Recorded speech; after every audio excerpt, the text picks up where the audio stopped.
শেখ হাসিনার বিরুদ্ধে ১৪০০ মানুষ হত্যার বিচার ও বিশ্ব মিডিয়ার প্রতিক্রিয়া।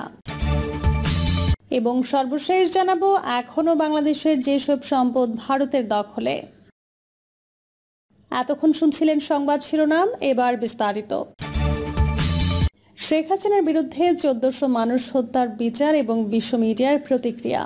বাংলাদেশের ইতিহাসে সম্ভবত সবচেয়ে বিতর্কিত, রক্তাক্ত এবং রাজনৈতিকভাবে গুরুত্বপূর্ণ অধ্যায়টি রচিত হল ২০২৪ সালের জুলাই-আগস্ট মাসে।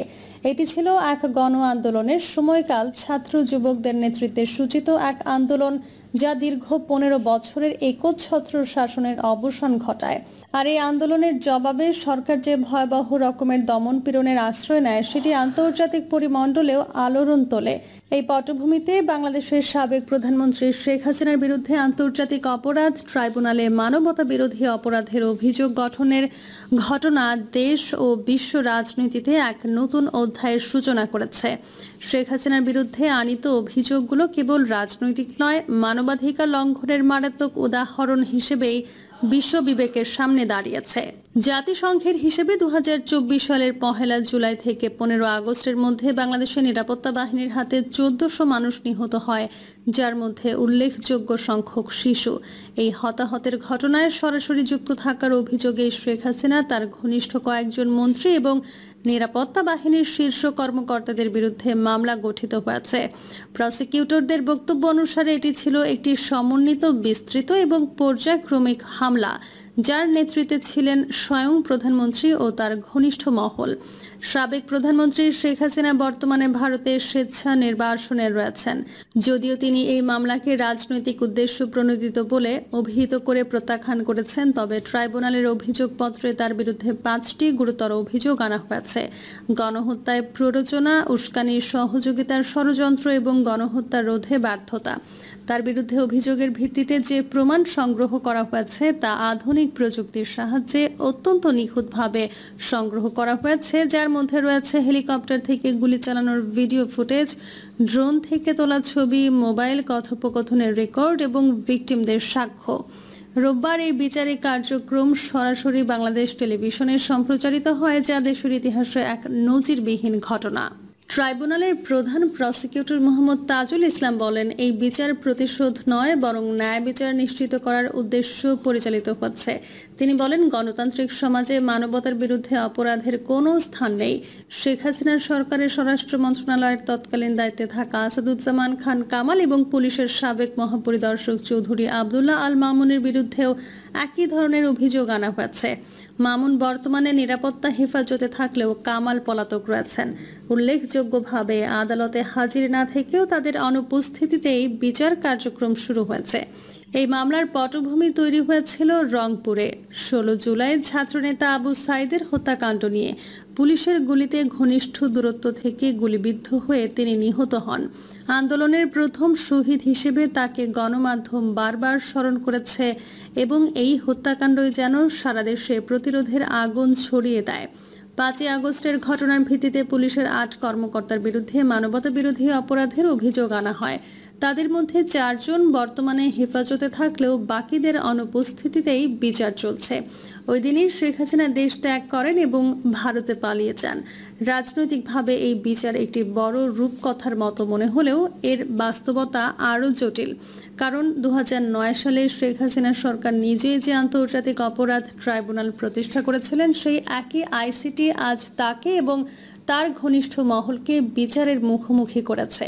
অথচ তখনকার বিচারগুলি ছিল পাকিস্তানপন্থী যুদ্ধাপরাধীদের বিরুদ্ধে, যেগুলোকে অনেকেই রাজনৈতিক প্রতিপক্ষকে দমন করার একটি হাতিয়ার হিসেবে দেখেছিলেন।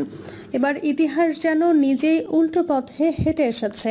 নির্মাতায় এখন বিচারের আসামি।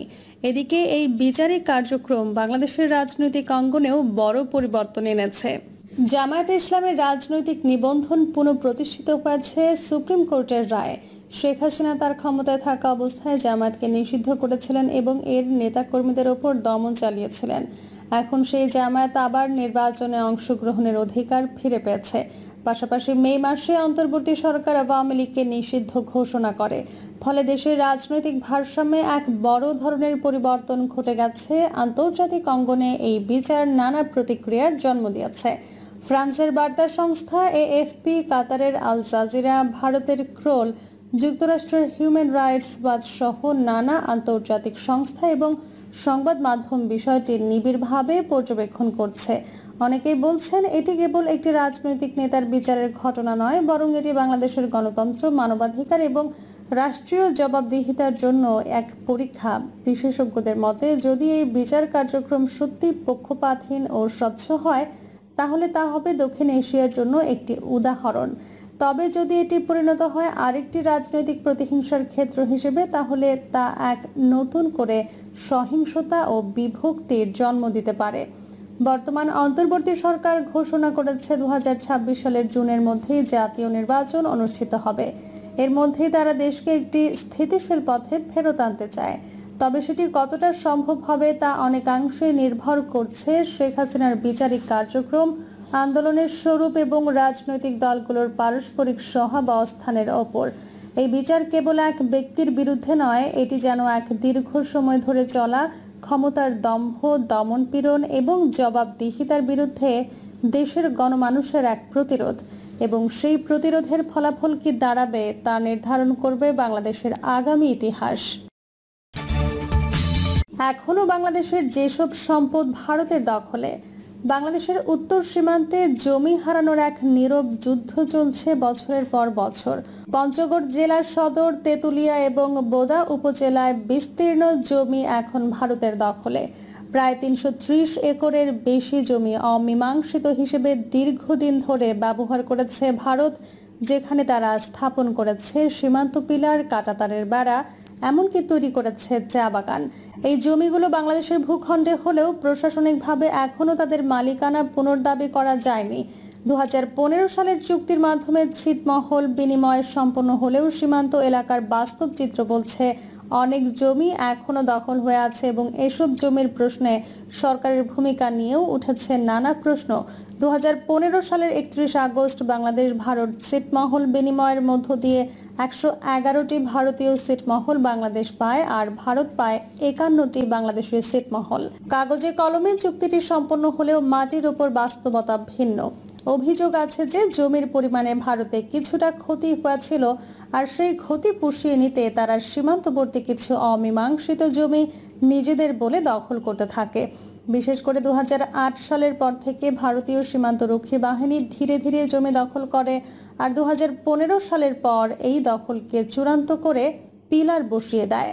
তেঁতুলিয়া উপজেলার বাংলা বান্ধা থেকে দর্জিপাড়া পর্যন্ত প্রায় 150 একর জমি, পঞ্চগড় সদর উপজেলার সিংপাড়া ও খুদিপাড়ায় 487 একর জমি এবং বোদা উপজেলার নাওতারি নবাবগঞ্জে 93 একর জমি ভারতের নিয়ন্ত্রণে রয়েছে বলে জানা যায়।